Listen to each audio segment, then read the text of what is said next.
Hello दोस्तों, नमस्कार। स्वागत है आप सभी का SRL एकेडमी के यूट्यूब चैनल पर। कैसे आप सभी लोग? उम्मीद करते हैं कि आप सभी लोग होंगे स्वस्थ होंगे, मस्त होंगे, मजे में होंगे। दोस्तों, आज के इस वीडियो के अंतर्गत हम बात करने वाले हैं कि जो निषेचन हो जाता है, दोहरा निषेचन पादपों के अंतर्गत, तो उस दोहरे निषेचन के बाद में कैसे भ्रूण पोष का विकास होता है और साथ साथ में कैसे भ्रूण होता है वो बनता है। तो आज का जो हमारा मुख्य टॉपिक है वो हमारा भ्रूण पोष और भ्रूण रहने वाला है, अर्थात एंडोस्पर्म, और उसके साथ साथ में एम्ब्रियो के डेवलपमेंट को हम पढ़ने वाले हैं। इस कारण वीडियो को पूरा जरूर देखें। साथ साथ में यदि अभी तक आपने चैनल को सब्सक्राइब नहीं किया है तो चैनल को जरूर सब्सक्राइब करें और वीडियो को लाइक और शेयर भी जरूर करें। तो शुरुआत करते हैं आज के हमारे टॉपिक के बारे में।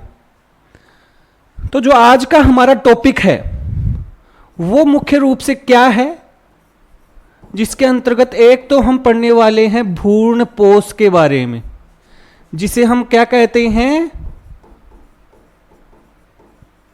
एंडोस्पर्म कहते हैं। और उसके अलावा भ्रूण के बारे में, अर्थात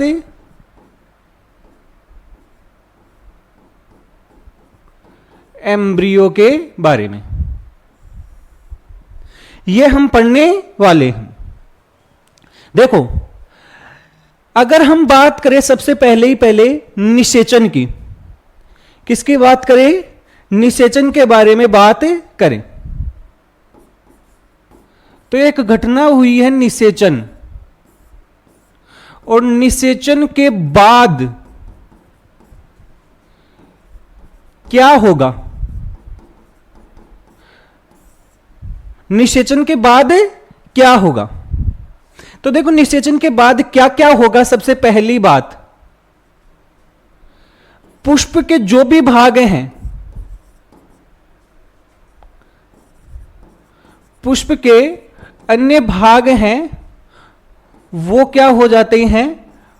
अपहरासित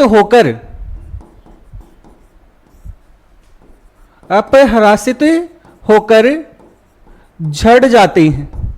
सबसे पहली बात कि पुष्प के जो भी भाग थे, चाहे से वो बाह्य दल था, चाहे से वो दल था, चाहे से वो पुंकेसर था, जो भी अन्य भाग थे वो सारे के सारे क्या हो जाते हैं? झड़ जाते हैं। इसके बाद में क्या होता है कि जो स्त्रीकेसर होता है, क्या होता है? स्त्रीकेसर। स्त्रीकेसर के भी 3 हिस्से थे। सबसे ऊपर की तरफ वर्तिकाग्र, फिर था वर्तिका, और फिर थे अंडाशय। तो ये वर्तिकाग्र और वर्तिका होती है, ये भी क्या हो जाते हैं? अपहरासित हो जाते हैं। तो क्या हो जाता है? स्त्रीकेसर में वर्तिका व वर्तिकाग्र अपहरासित हो जाते हैं। कहने का मतलब, अब ये वृद्धि नहीं करते हैं बल्कि नष्ट होने की ओर जाते हैं। बचता है केवल और केवल अंडाशय, और अंडाशय के अंदर हमारा उपस्थित है बीजांड। शेष क्या रहता है? शेष बचता क्या है? ध्यान से सुनना। एक तो बचता है क्या? अंडाशय, और अंडाशय के अंदर उपस्थित हमारा क्या बचता है? बीजांड। निषेचन के बाद में ये सारी चीजें होंगी। जो ये अंडाशय है ये तो अल्टीमेटली फल का निर्माण करेगा। किसका निर्माण करेगा? फल का, धीरे धीरे। और ये जो बीजांड है, जो अंडाशय के अंदर बच रहा है, इस बीजांड के अंदर आपका भ्रूण पोष होगा। क्या होगा? भ्रूण पोष अपनी वृद्धि करेगा। अभी हम पढ़ेंगे भ्रूण पोष क्या होता है, कैसे वृद्धि करता है। साथ साथ में क्या पाया जाएगा? भ्रूण पाया जाएगा।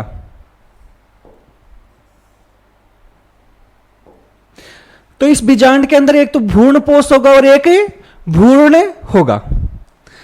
हालांकि फल की और बीजांड की जो वृद्धि है सॉरी अंडाशय से फल की वृद्धि और बीजांड से भ्रूणपोष और भ्रूण की ये वृद्धि है, ये साथ साथ ही चलती रहती है, ये साथ साथ ही चलती रहती है।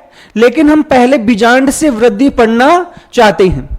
अल्टीमेटली क्या होगा, ये बीजांड होगा वो किसका निर्माण कर लेगा, बीज का निर्माण कर लेगा। भाई इनकी जब वृद्धि पूरी हो जाएगी तो अल्टीमेटली वृद्धि होने के बाद में इसी को क्या कह दिया जाता है, बीज कह दिया जाता है। तो ये बीज होता है, ये फल के अंदर होता है। तो अंदर की तरफ आपकी बीज की वृद्धि चल रही होती है और बाहर की तरफ फल की वृद्धि चल रही होती है।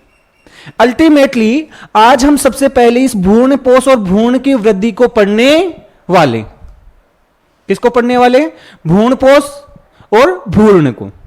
तो देखो सबसे पहले आप समझो कि हमारे पास क्या था, बीजांड था।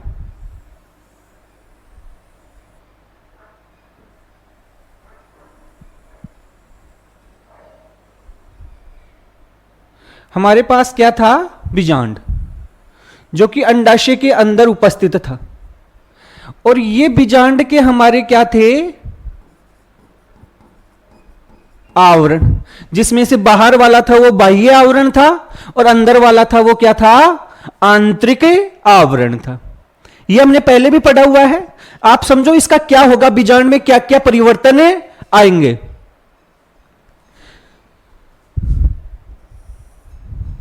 ये क्या है, इसका बीजांड द्वार था। क्या था, बीजांड द्वार। इसके अंदर की तरफ क्या उपस्थित था भाई,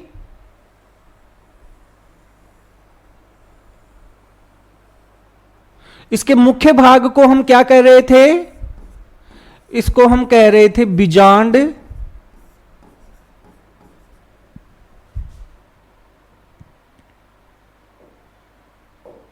वैसे इसको बीजांड काय कह रहे थे, लेकिन ये जो संरचना बन रही थी ये अल्टीमेटली हमारी क्या बन गई थी, भ्रूण कोष। ये कौन सी संरचना थी, भ्रूण कोष थी। और क्या हुआ था, जब निषेचन हो गया था तो यहां पर अंड कोशिका के साथ निषेचन हुआ था, तो यहां पर एक संरचना का विकास हो गया है बीजांड द्वार की तरफ, क्योंकि अंड कोशिका बीजांड द्वार की तरफ ही थी। यहां पर एक संरचना का विकास हो गया है, एक कोशिका का विकास हो गया है।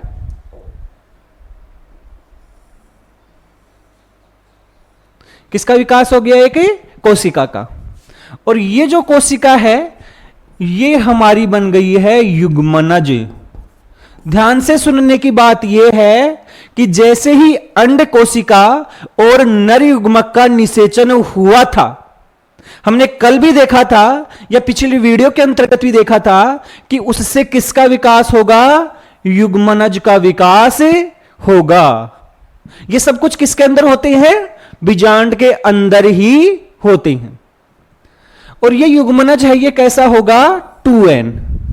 युग्मनज कैसा होगा भाई, 2n होगा, अर्थात द्विगुणित होगा, क्योंकि ये एक अंड कोशिका और एक नर युग्मक के मिलने से बने थे। इसके अलावा यहां पर जो दोनों सहायक कोशिकाएं थी उनका क्या हुआ, वो नष्ट हो गई धीरे धीरे। इस तरफ जो प्रतिव्यासांत कोशिकाएं थी उनका क्या हुआ, वो भी अल्टीमेटली क्या हो गई हैं, नष्ट हो गई हैं। अब अल्टीमेटली यहां पर केवल और केवल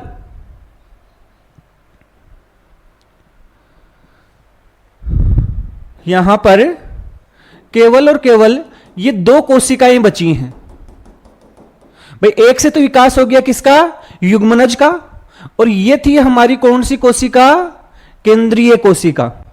और इस केंद्रीय कोशिका के अंदर 3 केंद्रक मिले थे, हमें पता हो तो त्रिसलियन हमने पढ़ा था। क्या पढ़ा था, त्रिसलियन। 2 तो हमारे ध्रुवीय केंद्रक और एक था नर युग्मक का केंद्रक। ये 3 केंद्रक यहां मिल गए थे और एक केंद्रक का निर्माण किया था जिसे हम बोल रहे थे प्राथमिक भ्रूण पोष, ध्यान से सुनना, यह भ्रूण कोष है। कोष का मतलब वह जगह जिसके अंदर हमारा भ्रूण पाया जाता है, और यह है भ्रूण पोष, नाम से ही पता चल रहा होगा, अर्थात ऐसी संरचना जो भ्रूण को पोषण प्रदान कर रही है। क्या प्रदान कर रही है? पोषण। तो यह बन गया हमारा प्राथमिक भ्रूण पोष केंद्रक। और ध्यान से सुनना, यह कैसा है? 3N है। यह सबसे इंपॉर्टेंट चीज है। यह कैसा है? सबसे इंपॉर्टेंट चीज है कि यह कैसा है? 3N। भाई इस केंद्रक को तो बोल दिया हमने प्राथमिक भ्रूण पोष केंद्रक, और इस कोशिका को जिसके अंदर यह केंद्रक पाया जाता है, जो पहले हमारी केंद्रीय कोशिका थी, उसे अब हम क्या बोलेंगे? उसे हम बोल देंगे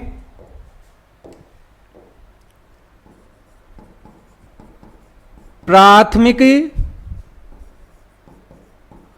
भ्रूण पोष कोशिका। उसे हम क्या बोल देंगे? प्राथमिक भ्रूण पोष कोशिका। और उसका केंद्रक है, उसे क्या बोल देंगे? प्राथमिक भ्रूण पोष केंद्रक। अल्टीमेटली निषेचन के बाद में ये जो हमारा बीजांड था, इसके अंतर्गत ये संरचनाएं बने गई हैं। किसके बाद की बात हो रही है? निषेचन के बाद। निषेचन के बाद में हमारा ये बन गया है। भाई बीजांड था, उस बीजांड द्वार की तरफ युग्मनज बन गया, और ये जो पूरी बाकी की कोशिकाएं थी वो नष्ट हो गई, और अल्टीमेटली हमारा प्राथमिक भ्रूणपोष कोशिका और प्राथमिक भ्रूणपोष केंद्रक बन गया। अब क्या होगा? यहां पर दो संरचनाएं हो गई एक तरीके से, एक तो हो गया भ्रूणपोष और एक हो गया युग्मनज। ये जो युग्मनज है इससे बनेगा हमारा भ्रूण। युग्मनज से किसका विकास होगा? भ्रूण का विकास होगा, और यह आपको पता चल रही है भ्रूणपोष बनाएगा। लेकिन ध्यान से सुन लेना, आपको बार बार बोल रहा हूं कि इन दोनों संरचनाओं में से, अर्थात युग्मनज से भ्रूण बनना और आपके भ्रूणपोष का विकसित होना, इनमें पहले कौन सी घटना होगी? इनमें पहले कौन सी घटना होगी? यह घटना क्या होगी? बाद में होगी। अरे पहले भ्रूण बनने से पहले उसका पोषण प्रदान करना पड़ेगा। भ्रूण वृद्धि करेगा तो उसको खाने की जरूरत पड़ेगी कि नहीं पड़ेगी? उसके खाने के लिए पहले व्यवस्था करनी पड़ेगी हमें। उसकी खाने की क्या करनी पड़ेगी? व्यवस्था करनी पड़ेगी। किसकी? इस भ्रूण की, एम्ब्रियो की। तो खाने की व्यवस्था कौन करेगा? वो करेगा भ्रूणपोष। इस कारण भ्रूणपोष का जो विकास होगा वो पहले होगा। भ्रूणपोष का विकास होगा वो कैसे होगा? पहले। तो याद रखना कि भ्रूणपोष का विकास होगा वो पहले होगा। पहले हम खाने की व्यवस्था करेंगे और उसके बाद में एक तरीके से, मान लो आपके घर में शादी हो तो पहले ही थोड़ी बारात को बुला लेते हो और उसके बाद में खाना बनाना स्टार्ट करते हो। पहले एक दो दिन पहले से आप खाना बनाना स्टार्ट करते हो, खाने की व्यवस्था करते हो, और उसके बाद में बारात आती है। तो पहले खाने की व्यवस्था करनी पड़ेगी। इसी प्रकार से भ्रूण बाद में विकसित होगा और भ्रूणपोष पहले विकसित होगा। याद रखना, भ्रूणपोष की कोशिकाएं होंगी वो अल्टीमेटली 3N होंगी, त्रिगुणित कोशिकाएं होंगी। इसके अंतर्गत बहुत सारा पोषक पदार्थ होगा वो इकट्ठा होगा। देखो क्या होगा, इसका जब विकास होगा तब क्या होगा?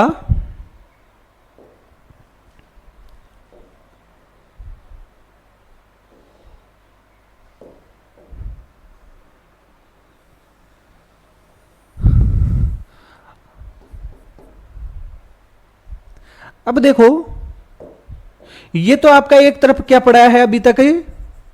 युग्मनज पड़ा है। ये तो क्या पड़ा है? हमारा युग्मनज। और दूसरी तरफ हमारा क्या उपस्थित है?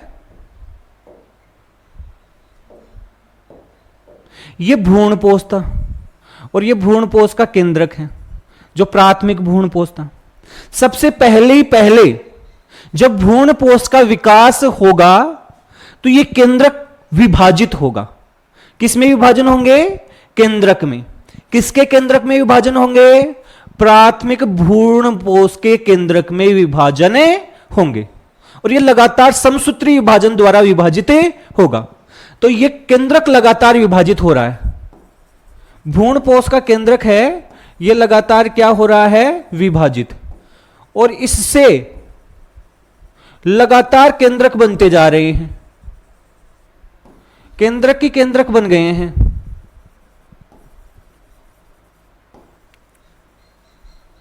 प्राथमिक भ्रूणपोष कोशिका में ऐसे केंद्रक की केंद्रक क्या हो गए हैं? बने गए।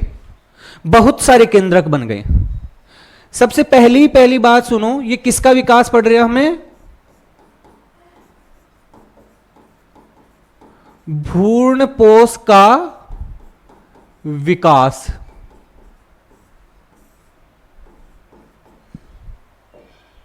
पहले नंबर पे क्या हुआ है कि जो हमारा प्राथमिक भ्रूणपोष का केंद्रक था वो लगातार विभाजित हो रहा है समसूत्री विभाजन के द्वारा।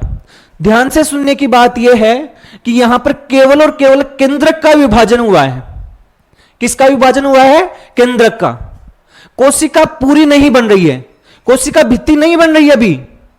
अभी केवल और केवल केंद्रक का विभाजन हो रहा है, और ऐसे विभाजन जिसमें केवल केंद्रक का विभाजन होता है, कोशिका भित्ति नहीं बनती है, ऐसे विभाजन को हम बोलते हैं मुक्त केंद्रकी विभाजन। क्या बोलते हैं? मुक्त केंद्रकी विभाजन। तो याद से सुनना, सबसे पहले क्या होगा आपका? मुक्त केंद्रकी विभाजन होगा, और मुक्त केंद्रकी विभाजन से इस भ्रूणपोष के अंदर बहुत सारे क्या बन जाएंगे? केंद्रक बने जाएंगे, और ये केंद्रक ही उपस्थित हैं। और इस प्रकार के भ्रूणपोष को जो शुरुआत में बनता है, जिसमें केवल और केवल केंद्रक का विभाजन हो रहा है, उसे हम क्या कहते हैं? मुक्त केंद्रकी भ्रूणपोष कहते हैं। क्या कहते हैं भाई? मुक्त केंद्रकी भ्रूणपोष। तो सबसे पहले जब भ्रूणपोष का विकास होता है, उसमें विभाजन होता है, तो जो त्रिगुणित केंद्रक था वो विभाजित हो रहा है, और उसके विभाजन से बहुत सारे केंद्रक बन गए हैं, और इस प्रकार के भ्रूणपोष को हम बोलते हैं आपके मुक्त केंद्रकी भ्रूणपोष। फ्री न्यूक्लियर, इसे क्या बोलते हैं? फ्री न्यूक्लियर एंडोस्पर्म कहते हैं। फ्री न्यूक्लियर मुक्त केंद्रकी भ्रूणपोष। दूसरे नंबर पे क्या होगा? जब इसका विभाजन पूरा हो जाएगा, तो कुछ समय के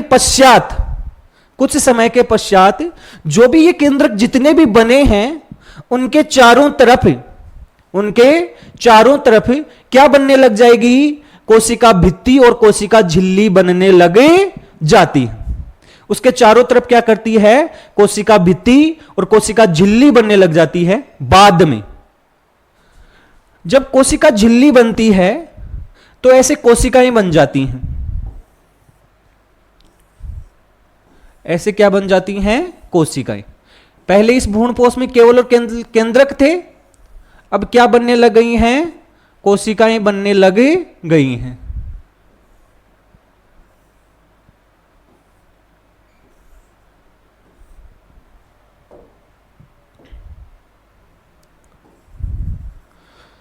तो बाद में क्या बन जाता है? जो मुक्त केंद्र की भ्रूणपोष था, धीरे धीरे विकसित होकर किसका निर्माण कर लेता है? कोशिकीय भ्रूणपोष का निर्माण कर लेता है।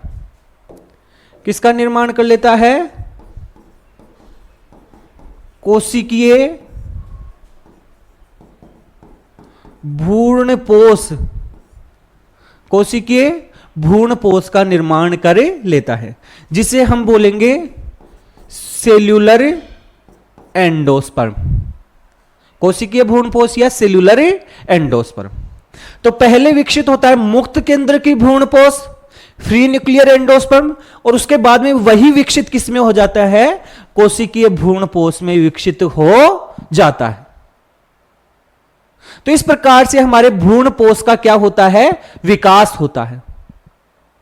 आपको उदाहरण बताऊं इन दोनों के। जब कच्चा नारियल होता है, हरे रंग का नारियल होता है, तो आप क्या देखते हो कि उसके अंदर पानी भरा रहता है। जो नारियल पानी होता है, उदाहरण से सुन लेना, जो हमारा क्या होता है, नारियल का पानी होता है, नारियल पानी, यह नारियल पानी वास्तव में और कुछ नहीं है, यह आपका मुक्त केंद्र की भ्रूणपोष से होता है। नारियल के अंदर शुरुआत में जो पानी भरा रहता है वो क्या होता है, मुक्त केंद्र की भ्रूणपोष से होता है, याद रखना है आपको। और कुछ समय के पश्चात जैसे जैसे वो विकसित होता जाता है तो नारियल का पानी कम हो जाता है और उसके चारों तरफ गिरी बनने लग जाती है। नारियल की क्या बन जाती है, गिरी। नारियल की गिरी बन जाती है सफेद रंग की, जिसको आप खाते हो। तो वो नारियल की गिरी क्या है, जो बाद में विकसित हुई है, उसी पानी के धीरे धीरे आपके पानी है जो आपका मुक्त केंद्र की भ्रूणपोष था, उसी से विकसित होकर आपका कोशिकीय भ्रूणपोष बन गया। तो जो नारियल की गिरी होती है, नारियल की गिरी, वो वास्तव में क्या होती है हमारा, वो होती है कोशिकीय भ्रूणपोष होती। वो क्या होती है, कोशिकीय भ्रूणपोष। तो इस प्रकार से हमने भ्रूणपोष के विकास को समझा है। हमने किसको समझा है, भ्रूणपोष के विकास को। आपको याद रखना है कि ये जितनी भी कोशिकाएं हैं, ये जितनी भी कोशिकाएं हैं, ये कैसी कोशिकाएं हैं, त्रिगुणित कोशिकाएं हैं। कैसी कोशिकाएं हैं, त्रिगुणित। अर्थात भ्रूणपोष की जो भी कोशिकाएं होती हैं वो कैसी होती हैं, त्रिगुणित होती हैं। तो ये हमने सबसे पहले भ्रूणपोष के विकास को समझा है। और यदि मैं बोलूं कि भ्रूण में और भ्रूणपोष में, अर्थात एम्ब्रियो और एंडोस्पर्म में सबसे पहले किसका विकास होता है, तो मैं आपको पहले भी बता चुका हूं कि इन दोनों में से पहले भ्रूणपोष का विकास होगा, क्योंकि यह वास्तव में क्या करेगा, पोषण प्रदान करेगा। तो इसका कार्य क्या है, याद रखना, कार्य भ्रूण को पोषण प्रदान करना। किसको पोषण प्रदान करना, भ्रूण को पोषण प्रदान करना। यह सबसे इंपॉर्टेंट कार्य है, इंपॉर्टेंट कार्य है किसका, आपके भ्रूणपोष का। तो सबसे पहले हमने भ्रूणपोष की संरचना को एकदम डिटेल के अंतर्गत कंप्लीटली समझ लिया है। जब हमने भ्रूणपोष की संरचना को समझ लिया तो अब इसके बाद में हम समझने वाले हैं भ्रूण के विकास को। अब हम किसके विकास को समझने वाले हैं, भ्रूण के विकास को। देखो भाई,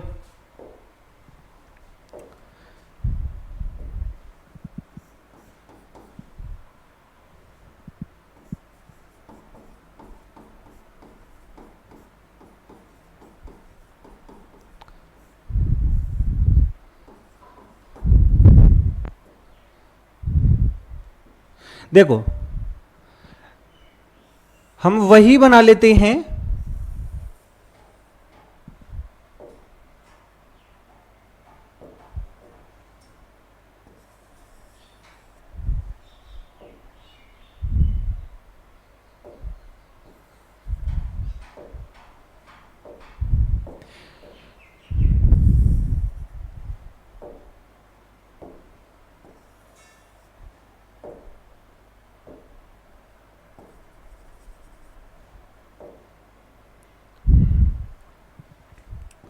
तो ये तो हमारा क्या है, युग्मनज है।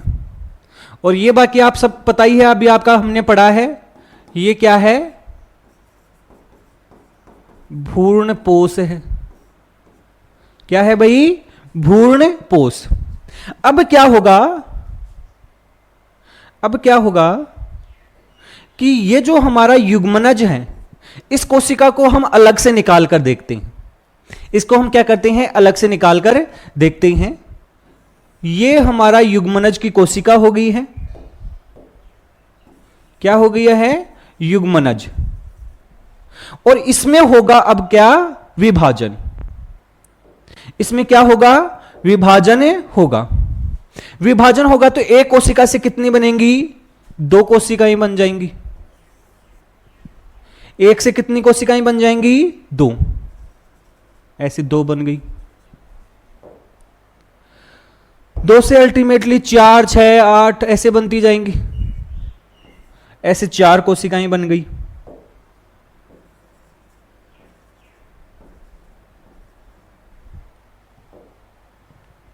और अल्टीमेटली ये जो भ्रूण है ये ऐसे एक गोलाकार आकार के भ्रूण में विकसित हो जाता है। ऐसे एक गोलाकार आकार का भ्रूण बना लेता है। इसमें लगातार विभाजन होते जा रहे हैं और ऐसे भ्रूण का क्या कर लिया है? विकास कर लिया है। तो ये जो शुरुआत में हमारा था यहां से, ये तो युग्मनज था। ये जो भ्रूण के शुरुआती अवस्था को, भ्रूण का जब विकास होता है तो शुरुआती भ्रूण को हम क्या कहते हैं? उसे हम बोलते हैं प्राक भ्रूण। क्या बोलते हैं?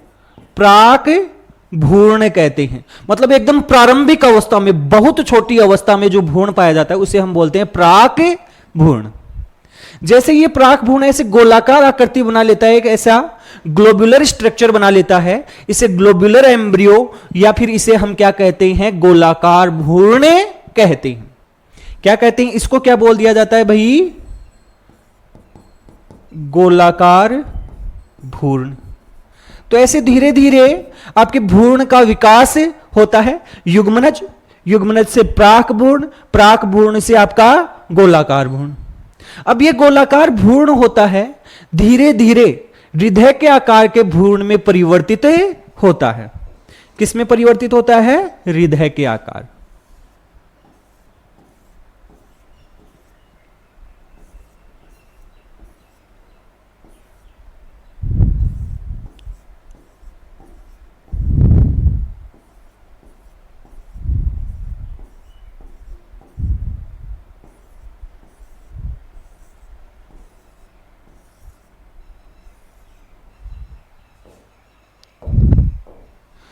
तो जैसे जैसे इसका विकास होता जा रहा है, लगातार ये अपने रूप को, अपने आकार को क्या करता जा रहा है? बदलता जा रहा है।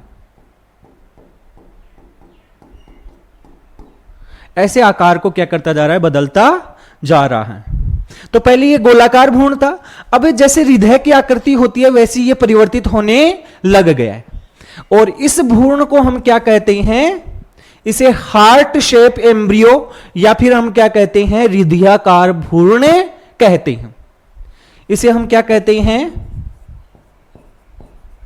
हृदयाकार भ्रूण कहते हैं।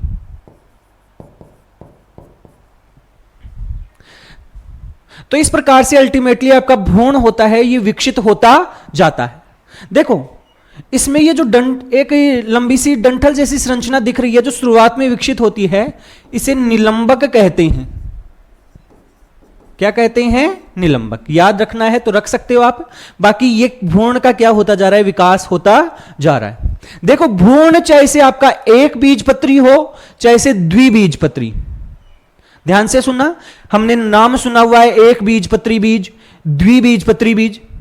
तो एक बीजपत्री और द्विबीजपत्री होते हैं। इनके अंतर्गत ये प्राक भ्रूण और गोलाकार भ्रूण जहां तक होते हैं ये शुरुआती अवस्थाएं सेम ही होती हैं। बाद में द्विबीजपत्री में ऐसे विकसित होता जाता है और एक बीजपत्री को हमें ज्यादा नहीं देखना है। तो गोलाकार से बन गया है हृदयाकार भ्रूण, और ये हृदयाकार भ्रूण होता है, ये अल्टीमेटली हमारे परिपक्व भ्रूण का निर्माण कर लेता है।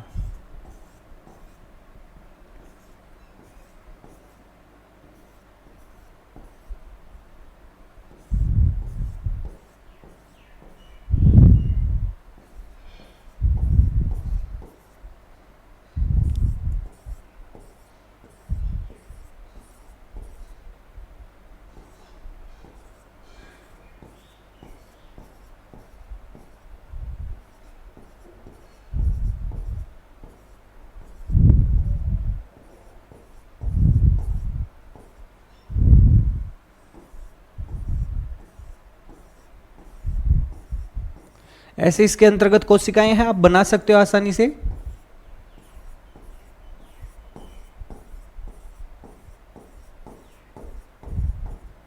क्योंकि ये द्विबीजपत्री है तो ऐसे दो बीजपत्र अलग होने लग जाते हैं। और इसके अंतर्गत आप केंद्रक भी दिखा सकते हो भाई, जैसे हमने बाकी में दिखाए हैं।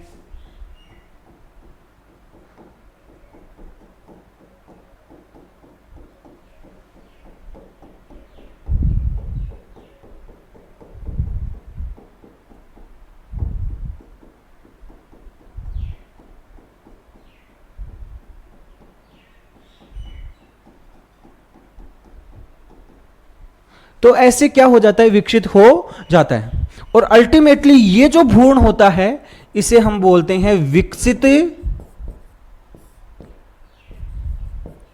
भ्रूण, या फिर इसे बोला जाता है परिपक्व भ्रूण। इसे हम क्या बोल देते हैं, परिपक्व भ्रूण बोलते हैं। तो भ्रूण की ये जो अवस्थाएं हैं इनका क्रम आपको याद होना चाहिए। भ्रूण की कौन कौन सी अवस्थाएं होती हैं, उसका जब विकास होता है तो कौन कौन सी अवस्थाएं पाई जाती हैं, इनका एक निश्चित क्रम होता है। यह क्रम आपको पता होना चाहिए।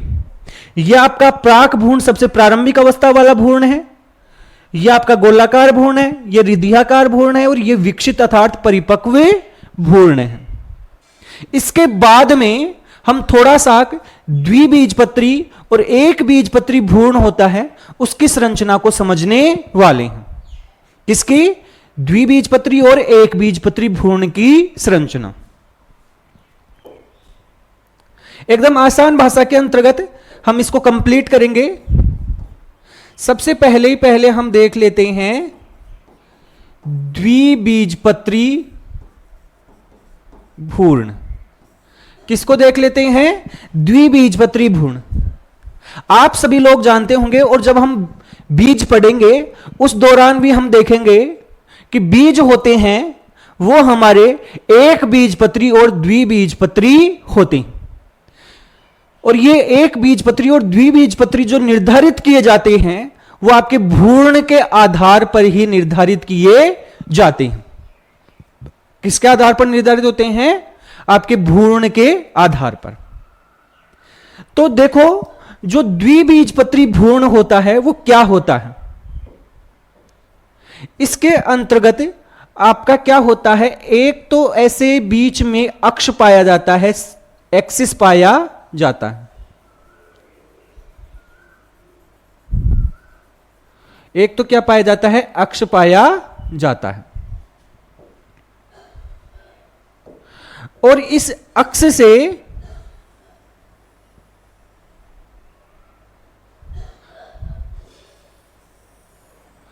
ऐसे दो बीजपत्र जुड़े हुए होते हैं।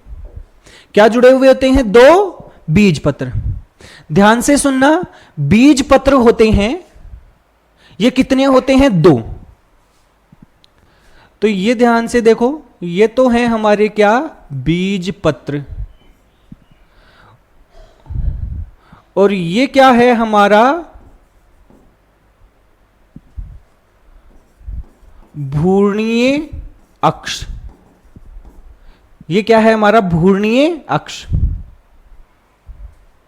अब इस भ्रूणीय अक्ष को, जो ये हमारा भ्रूणीय अक्ष है, ये लंबी सी डंडी है, इसका जो ये वाला लेवल है, यहां से लेकर यहां तक का हिस्सा, कहने का मतलब है जहां पर आपके बीजपत्र जुड़ रहे हैं, दोनों बीजपत्र इस भ्रूणीय अक्ष से, इसके ऊपर का जो भी हिस्सा है इसे हम क्या कहते हैं, इसे हम कहते हैं बीज पत्रोपरिक।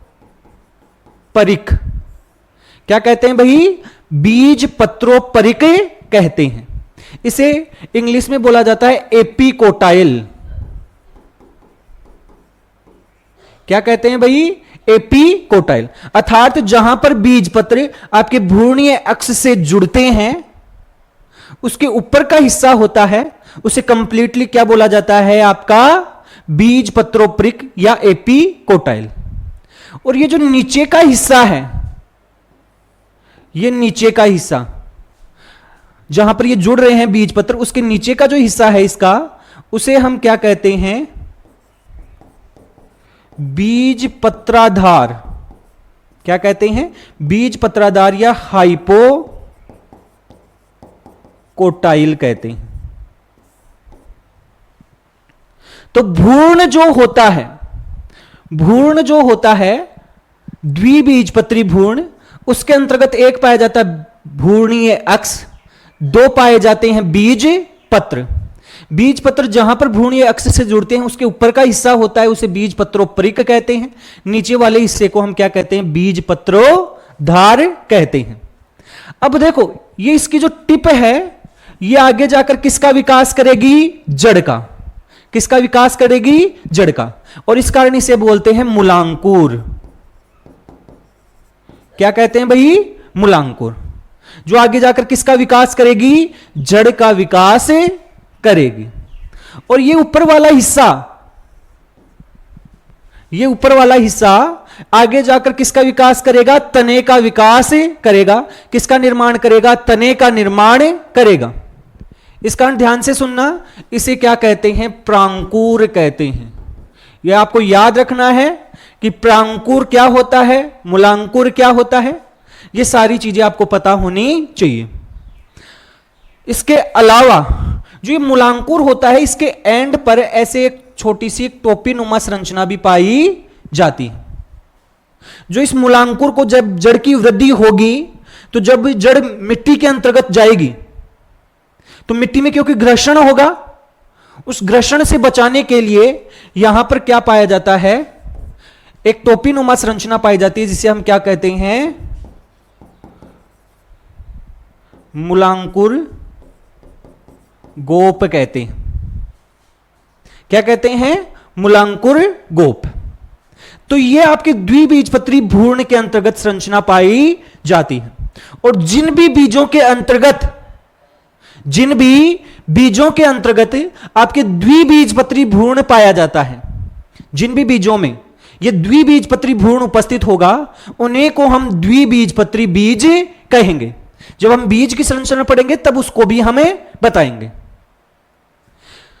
तो वास्तव में यह है द्विबीजपत्री भ्रूण। जो उदाहरण यदि हम देखें तो किस किस में होता है, आपने चना देखा होगा, आपने मूंग देखा होगा, आपने आम देखा होगा, आपने मूंगफली देखी होगी, मटर देखा होगा। ये सारे के सारे जो भी होते हैं इनमें द्विबीजपत्री भ्रूण पाया जाता है। आपकी बुक में जो एक डायग्राम दे रखा है द्विबीजपत्री के लिए वो भी हो सकता है, उसमें बस इन बीज पत्रों को थोड़ा सा बढ़ाकर दिखा दिया है, बाकी है वही चीज। हम बीज की संरचना को बाद में कंप्लीटली अलग से पढ़ने वाले हैं, जस्ट इसके बाद में पहले हम समझ लेते हैं भ्रूण की संरचना को। तो यह हमें पता चल गया। इसी के साइड में हमें एक बीजपत्री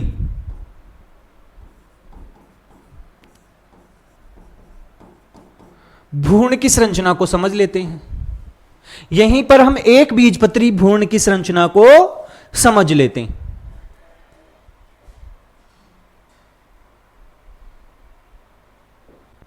देखो, एक बीजपत्री भ्रूण होता है, नाम से पता चल रहा है कि इसमें दो बीजपत्र थे, उसमें केवल एक बीजपत्र ही पाया जाता है। जैसे इसमें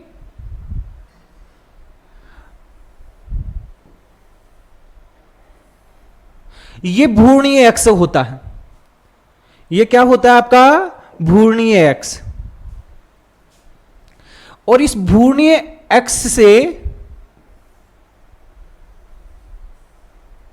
एक ऐसे क्या जुड़ा रहता है, आपका बीजपत्र जुड़ा रहता है।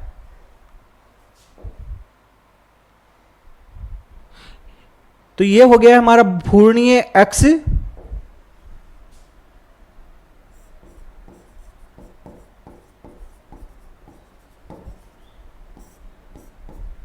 ये हो गया है भ्रूणीय अक्ष।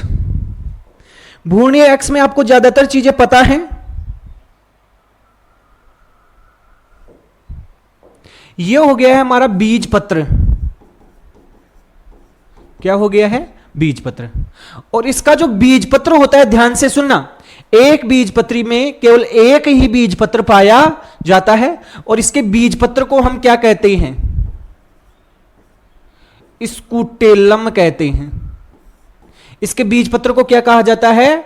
स्कूटेलम, या हिंदी में बोले तो उसे बोलते हैं प्रशल्क। क्या कहते हैं? प्रशल्क कहते हैं। ये भ्रूणीय अक्ष, भ्रूणीय अक्ष में जहां पर ये बीजपत्र जुड़ रहा है, इसके ऊपर का जो हिस्सा है वो आप सबको पता है क्या है? वो क्या कहलाएगा?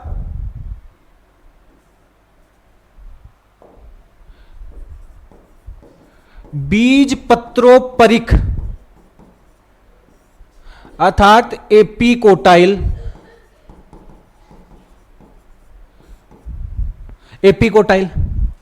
नीचे का जो हिस्सा है ये क्या कहलाएगा? बीज पत्रोधार अर्थात हाइपो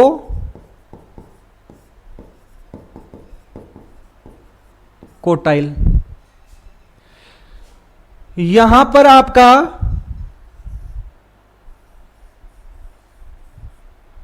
मूल गोप होगा, वो उपस्थित होगा। जैसे इसके एंड पर, मूलांकुर पर आपका क्या था? गोप था। मूल गोप बोल दो, मूलांकुर गोप बोल दो, वो है। लेकिन ध्यान से सुनने की बात यह है कि इसमें मूल गोप के अलावा इसकी सुरक्षा करने के लिए और संरचनाएं भी उपस्थित होती हैं, और संरचनाएं भी पाई जाती हैं। इन्हें हम क्या कहते हैं? मूलांकुर चोल कहते हैं। क्या कहते हैं? मूलांकुर चोल। भाई मूल गोप तो है ही है, इसके साथ साथ में और क्या है? मूलांकुर चोल। इसे हम कोलियोराइजा भी कहते हैं।